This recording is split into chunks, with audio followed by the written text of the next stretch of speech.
উপস্থিত আছোঁ শিৱসাগৰৰ মলয়াভেটা অঞ্চলত আৰু বানে সম্পূৰ্ণৰূপে এই গাঁওখন ধুই লৈ গৈছিল আৰু সেই ধুই লৈ যোৱাৰ পৰিৱেশ আমি দেখাইছোঁ। মই এঘৰ ব্যক্তিৰ পাছফালে আছোঁ আৰু পাছফালৰ যিটো পৰিৱেশ সেই পৰিৱেশ মই দেখাইছোঁ।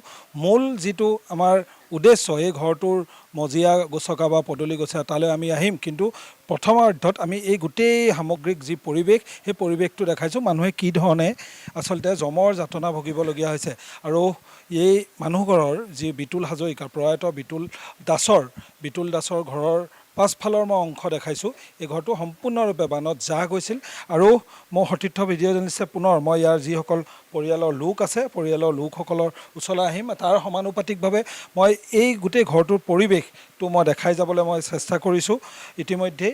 আৰু মোৰ লগত এই পৰিয়ালটোৰ যিগৰাকী ব্যক্তি আছে কেইবাগৰাকী, আমি তেওঁলোকৰ ওচৰলৈ যাবলৈ চেষ্টা কৰিম। আৰু ইতিমধ্যেই পৰিয়ালৰ লোকসকলক আমি দেখিছোঁ। প্ৰয়াত বিতুল দাসৰ পত্নী আছে, পুত্ৰ আছে, জীয়াৰী আছে। আমি তেওঁলোকৰ ওচৰলৈ যাবলৈ চেষ্টা কৰিম। তেখেতৰ কেনেকৈ আচলতে প্ৰশ্নটো সুধিব নালাগে, এটা ৰুহা বাস্তৱ, আমাৰো দায়িত্ব, সেইটো কাৰণে আপোনাক মই সুধিবলৈ বাধ্য। কেনেকৈ ঢুকালে দাদা? তেওঁ মানে অসুস্থতাও হৈ আছিলে, তাতে বানপানীও হৈছিলে, নিয়া মেলাও অসুবিধা। সেই তেনেকুৱাতে তেনেকৈ বাইকতে নি পিনি থ'লেগৈ। অকণমান ৰাস্তাৰ ওপৰলৈ মোৰ তেনেকৈ নিলোঁগৈ। সা সুবিধা নোহোৱাৰ কাৰণে তেওঁ অকণমান মৃত্যুমুখত পৰিব লগা হ'ল। তাৰপৰা ইয়ালৈ আনিবলৈও তেনেকৈ সুবিধা নাই। পৰিয়ালৰ সকলোৱে গোট পিট খাই শ্মশানতে হেৰি কৰা হ'ল। তেওঁ গাঁৱত আনি তেওঁক একো কৰিব নোৱাৰিলে। তেওঁ আজি 5 দিন। তিলনীৰ কাম কাজবিলাক কেনেকৈ? তিলনী কাম কাজ নিয়মিতে হৈ গ'ল, ৰাস্তাৰ ওপৰতে কৰা হ'ল। মানে তেখেতক নিজৰ গাঁওখনতো আপোনালোকে সৎকাৰ কৰিবলৈ সমৰ্থ নহ'ল? কেলৈ নহয়? পানীৰ কাৰণে জেগা নাছিলে। তেওঁৰ কি অসুখ আছিলে এনেই? তেওঁ এনেই দুৰ্বল হ'ল, শক্তিটো কমি গ'ল। চিকিৎসা কৰাব সক্ষম হ'লনে? চিকিৎসা যেনেকৈ কৰাব লাগিছিলে তেনেকৈ সক্ষম নহ'লোঁ মানে। যাব নোৱাৰিলে? চিকিৎসাতে জয়সাগৰতে আছিলে বাৰু। যেনেকৈ ট্ৰিটমেণ্ট ল'ব লাগিছিলে তেনেকৈ মই সমৰ্থকভাৱে নোৱাৰিলোঁ ল'ব ট্ৰিটমেণ্ট, পইচাৰ অভাৱত। কোন কোন আছে এতিয়া আপোনাৰ ঘৰত? মোৰ ককাই ভাই দেউৰা। মোৰ নিজৰ ঘৰত ল'ৰা ছোৱালী মানুহজনা মই আছিলোঁ। তেওঁ জীয়ৰী আছে মোৰ ওচৰত। কোন ক্লাছত পঢ়া? First year. কি ক'বা এই সময়ছোৱাত, কি ক'বা? মানে কি ধৰণে তোমালোকক ধুই লৈ গৈছে? কি ক'ম ক'বলৈ একো হেৰিয়ে নাই।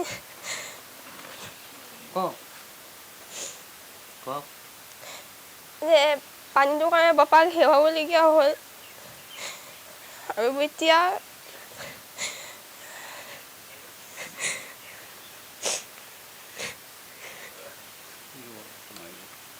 15,000 টকা ক্ষতিপূৰণটো পালা নাই তোমালোকে?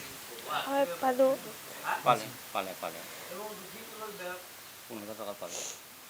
মোৰ লগত তেখেতৰ পুত্ৰক মই দেখাম।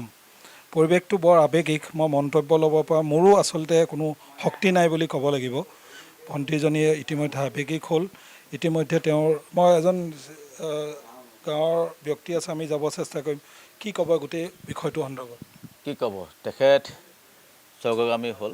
আচলতে হোৱাৰ এটা তেওঁ নিৰ্দিষ্ট হেৰি নাছিল, কিন্তু তেওঁ স্বাস্থ্যটো যদিও দুৰ্বল আছিল বা তেখেতৰ মূৰ ঘূৰণি বা কঁপনি যিটো মানে অৱস্থাত আছিল, তেখেতে তেনেদৰে চলি আছিলে। কিন্তু যেতিয়া পানী হ'ল, ভিতৰে বাহিৰে সকলো পানী, তেওঁ নাৱৰ নাই তেনেকৈ, দুখীয়া মানুহ, গতিকে তেওঁ পানীতে প্ৰায় অহা যোৱা কৰিলে। কিবা মানে আপোনাৰ বাইপাছলৈ যাবলৈ হ'ল, পানীতে নামি এবুকু পানী যাবলৈ হ'ল, ঘৰতো থাকিলে। তেনে এদিন তেওঁৰ মানে মূৰ ঘূৰণি হ'ল নে কঁপনি হ'ল, তেওঁ ভিতৰতে মানে পানীতে আৱদ্ধ হৈ থাকিলে, বিচনা বা পৰি হেনো বোলে মাটিত আৱদ্ধ হৈ থাকিলে। তাৰপিছত তেখেত মানে যেতিয়া স্বাস্থ্যটো একেবাৰে দেখিলে অৱনতি হ'ল, তেতিয়া যিকোনো পৰিয়ালবৰ্গৰ গাঁৱৰ গেটি মিলি তেখেতক নাৱেদি ব্যৱস্থা কৰি জয়সাগৰলৈ লৈ যোৱা হ'ল। যদিও জয়সাগৰত 3-4 দিন থকাৰ পিছত তেখেত নিয়াটো পলম হ'ল। আচলতে তেখেত মানে স্বৰ্গগামী হ'ল। গতিকেলৈ তেখেতে যেতিয়া মৃতকৰ আমি আনকি তেওঁৰ পাৰ্থিৱ শৰীৰ আমি আনি পিনি আমাৰ এই গাঁৱত বা তেওঁলোকৰ ঘৰৰ ওচৰতে আমাৰ শ্মশানখালী আছে, কিন্তু আমি তেখেতৰ সৎকাৰ কৰিব আনিব নোৱাৰিলোঁ। উদ্দেশ্য সকলোফালে পানী, তেতিয়া ৰাস্তা বুৰি, ঘৰ দুৱাৰ সকলো বুৰি আছিলে, শ্মশানখন বুৰি আছিলে আমাৰ গাঁৱৰ। তেখেতক তাৰ পৰাই মেডিকেলৰ পৰাই নি পিনি আপোনাৰ শিৱসাগৰ শ্মশানখালীত দিয়া হ'ল। আৰু আনকি আজি 2টা দিন হৈ গৈছে তিলানী কাৰ্যক্ৰম তেওঁলোকৰ ঘৰৰ ভিতৰত কৰিব পৰা অৱস্থাত নাই, যিহেতু বোকাময় পৰিৱেশ হৈ আছে, মানুহ থাকিব পৰা অৱস্থাই নাই। কিন্তু এই ৰাস্তাটো অকণমান ওলোৱাৰ কাৰণে ৰাস্তাৰ মাজতে তেওঁলোকে ভকতসকলে আহি তেওঁৰ লগত নিয়ম কানুন কৰিলে যদিও বাকী 2-3 ভিতৰত কৰিব পৰা অৱস্থাত নাই, ৰাস্তা মানে বিকল্প ৰাস্তাটো এতিয়া বৰ্তমান। গতিকে কিন্তু এটা কথা, এনেকুৱা সময়ত মই আচলতে আমাৰ মৃতকৰ হৈ আৰু ঘৰখনৰ হৈ আমি সমবেদনা তথা তেখেতলোকলৈ আমি এটা প্ৰাৰ্থনা জনাইছোঁ, তেখেতৰ পৰিয়ালবৰ্গ যাতে ভগৱানে কৃপা কৰক, লগতে সকলো দৃষ্টিগোচৰ হওক যাতে আমাৰ এনেকুৱা পৰিৱেশ যাতে কাৰো ভৱিষ্যতে কোনো নহয়। মই পুনৰবাৰ কওঁ, অসম লাইভ 24 দৰ্শকসকলক ইয়াৰ পূৰ্বেও আমি যিসমূহ ৰুহ যি বাস্তৱ বুলি কয়, ৰুহ বাস্তৱৰ যি কাহিনী, কৰুণ কাহিনী, সেইসমূহ দেখাই গৈছিলোঁ। পুনৰ আজি আমি যেতিয়া মলীয়াভেটা নিউজৰ বাবে আহিছিলোঁ, তেতিয়া বিতুল দাসৰ এই ঘটনাৰ কথা আমি গম পালোঁ। তেওঁৰ ঘৰত আমি আহিলোঁ, কিছু মত বিনিময় কৰিলোঁ, আৰু ইয়াৰ যিসকল তেওঁৰ পত্নী, তেওঁৰ কন্যা তথা স্থানীয় সচেতন যিসকল ব্যক্তি এই গোটেই ঘটনাটো সন্দৰ্ভত ক'লে, যদিহে এই গাঁওখন বানৰ পানীয়ে ধুই নিনিয়া হ'লে সঠিক সময়ত বিতুল দাসে চিকিৎসা পালেহেঁতেন। পৰিৱেশটো অবৰ্ণনীয় আছিল, বৰ্ণনা কৰিব নোৱাৰি।